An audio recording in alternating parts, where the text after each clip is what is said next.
It is not often that I am afforded the opportunity to adopt the protocol, which has already been established. But I take full advantage of it this evening, because I would not at all seek to venture into listing all of the distinguished persons here this evening. Your Ladyship, the Chief Justice, and my Lord, the President of the Caribbean Court of Justice, and all of my lords and ladies, I must distinctly recognize you and your presence this evening. Honorable Deputy Prime Minister and other members of the Cabinet, I wish to extend a warm welcome to everyone to Government House, because the Honorable Chief Justice has welcomed you to this activity, but I have the privilege of being able to welcome you to Government House as host of the Eastern Caribbean Supreme Court activity this evening. Now, I do not have a prepared text because I was asked to give brief remarks, but I thought that I would share with you, since we are celebrating the past, some of my memories from the past. Because having been around and in post in one way or another for the past 42 years, I know that my good friend Mr. Wilkin outranks me in that regard. But for 42 of the 50 years, I can well recall the origin of the court, the fact of the first Chief Justice asserting the sovereignty of the court very early on in the 67 and 68, when other persons sought to proclaim that the Parliament, the National Assembly, well, the House of Assembly at the time, was the highest court in the land. And our first Chief Justice came and in very bold terms asserted in open court that the court was supreme.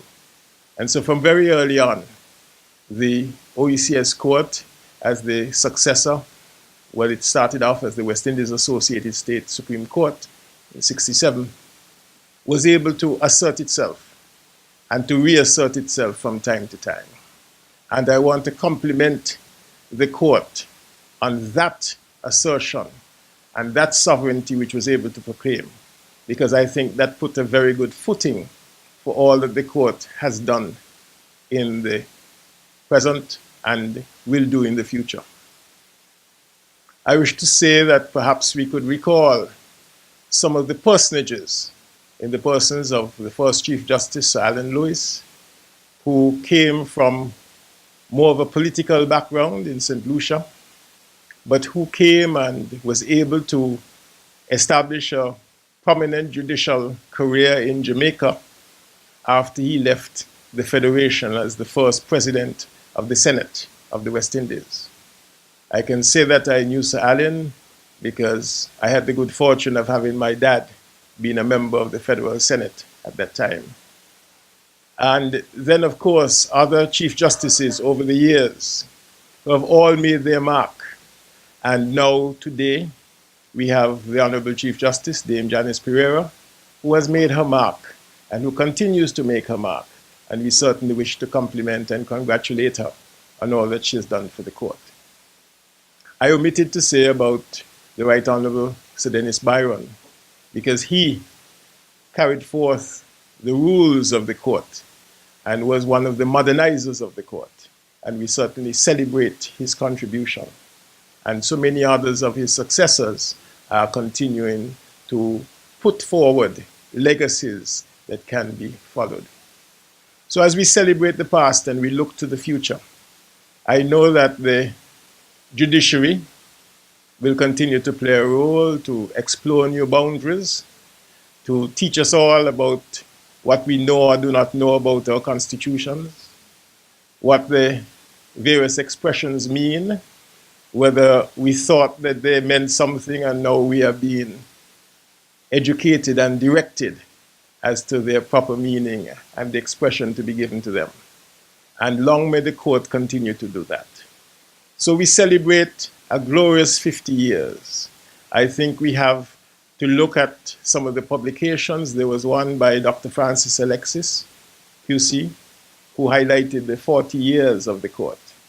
And we certainly have to add something to remember the 10 years, and I think magazines and other publications will document that. But it's certainly a privilege for me to be able to stand here and to say that I can remember the first day of statehood, seeing our flag, the statehood flag going up, and that signaled the West Indies Associated States coming into being, and certainly with it, our court. And the court has evolved and will continue to evolve and to make a very positive contribution to all of our lives and to all of our beings. So again, long live the Eastern Caribbean Supreme Court. Long may it continue to guide us in terms of all that we need to do and to provide a very stabilizing influence in terms of all that goes on in our several territories and countries. So thank you very much for coming this evening. Enjoy the evening, please. And thank you again and wish you well. Stay up to date with news, programs, and activities of the government with SKNIS. Like us on Facebook. Listen to us on SoundCloud.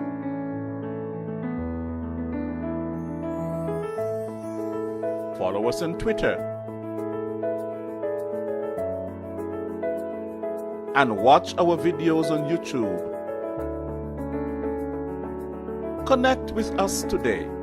SKNIS, St. Kitts and Nevis Information Service.